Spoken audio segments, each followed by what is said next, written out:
Okay, so as you guys know, Logan Paul released a cringeworthy movie, but let's find out if it's being censored or not by YouTube.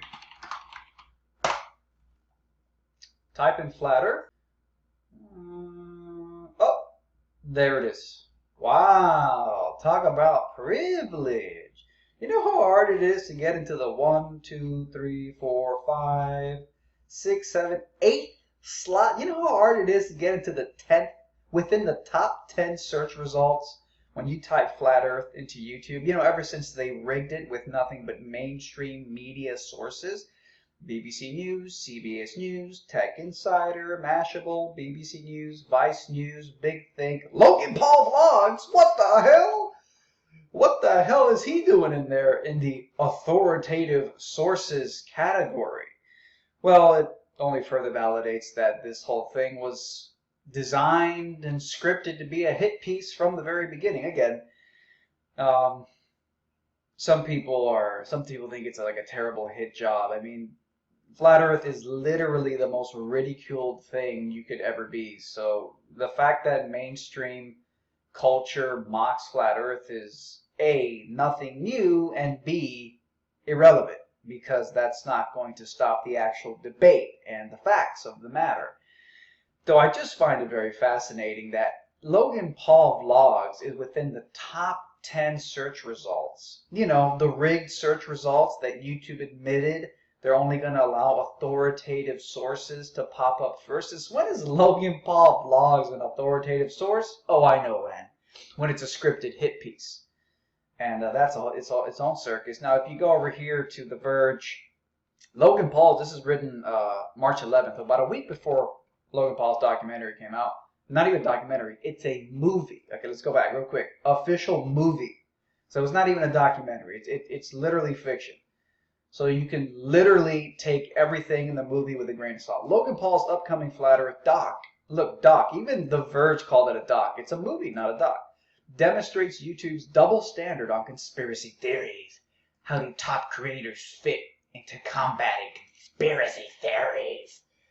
Of course, the only reason the mainstream media is worried about conspiracy theories online is because they're politically correct, they're beholden to corporate advertisers, and thus they cannot talk about anything that rocks the boat too much, i.e. conspiracy theories, and that's the only reason they're butthurt about conspiracy theories. As YouTube tries to crack down on conspiracy theories, some of its biggest creators are using them to bring in views and ad revenue. You can just hear the envy in the writer's voice. In the writer's writing, Logan Paul released a trailer today for a documentary-style video coming out as a flat earther, blah, blah, blah. Both creators' conspiracy videos brought in a huge number of viewers. In just one day, the trailer for Paul's conspiracy video brought in close to 1 million. Shane Dawson's two videos collectively had more than 62 million views. While both creators skirt around outright stating the conspiracies they're covering are real, they each play into the madness around those theories and present them as views worth exploring rather than outright falsehood. Yeah, just, you better not even explore it. Just, everything is impossible and don't look into anything. It's all outright falsehoods. And if you look into it, we're going to come after you and rip your voice out of your throat through algorithmic digital censorship. How dare you even look into things, you thought criminal. But then listen to this part. Less than 2 months ago, YouTube said it would begin to limit the reach of misinformation, including videos, quote, claiming the earth is flat. Yet in a new statement to The Verge, YouTube declined to comment on whether Paul's video would be impacted by those recommendation changes and said that the video wouldn't run with an informational panel outright dispel the flat earth conspiracy theory. So YouTube basically said, we're not sure if we're going to censor it and shadow ban it, and we're definitely, well, they just declined to comment. They didn't say they're not sure, they just declined to comment. So this is how you know how rigged and fake this Cringe Earth, a film by Logan Paul, is. It is literally scripted cringe. Terrible acting, by the way. Really bad acting. Like, I mean, if you're gonna call it a movie, at least act decent. but it's pure cringe. It's an embarrassment. I would be embarrassed to have posted it, but I guess he thinks it's fantastic. So this is all very interesting. And again, globetards, you know, because globetards, generally speaking, globetards are religious cult members, and so they're just not really interested in skepticism or like actually like asking questions and being like intelligent, right? This is what you're dealing with globe religiotards. But it just kind of cuts to the point. Like anybody who thinks this is some kind of great victory against flat Earth, one, you have to side with Logan Paul of all people. But number two, and probably more importantly, imagine him, Logan Paul Vlogs, being in the top 10 search results for flat Earth amongst authoritative sources like BBC News, CBS News, Vice News, Big Think. If you're a globetard, you now have to lump Logan Paul into your best defense against the flat Earth. And that, my friends, is truly humiliating. Kyrie Irving believed it to be flat. You saw this, right? Don't get me started. So we are not on a spinning ball. Okay. We're on a flat, motionless. Oh, this is flat Earth. So you're pitching this as a serious call. Yeah, no, that's serious. Welcome back, my woke friends. Earth looks flat, it feels flat. The logical explanation is the Earth is flat, right?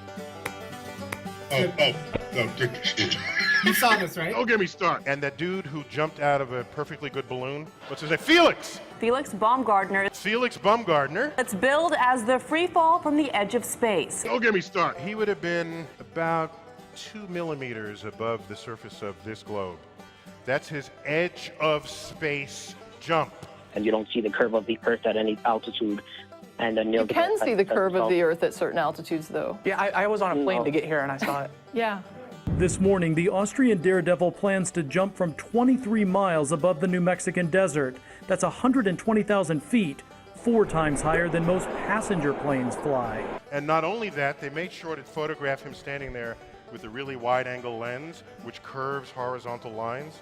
So in the photo, you see this curvature of Earth's surface, and he said, wow, he's in space, look at that.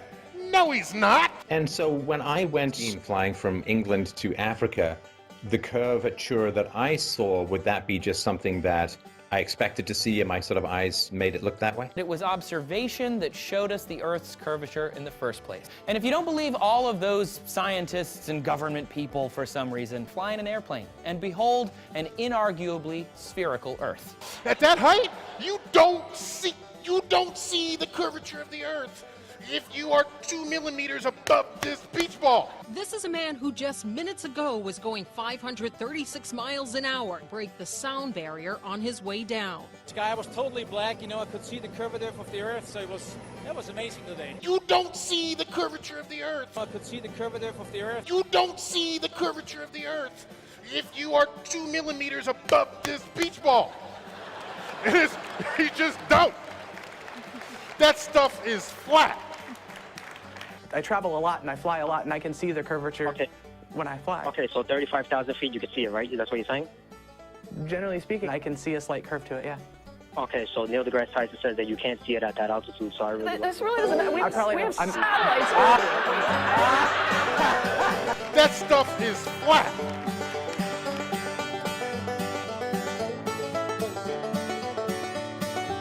That stuff is flat.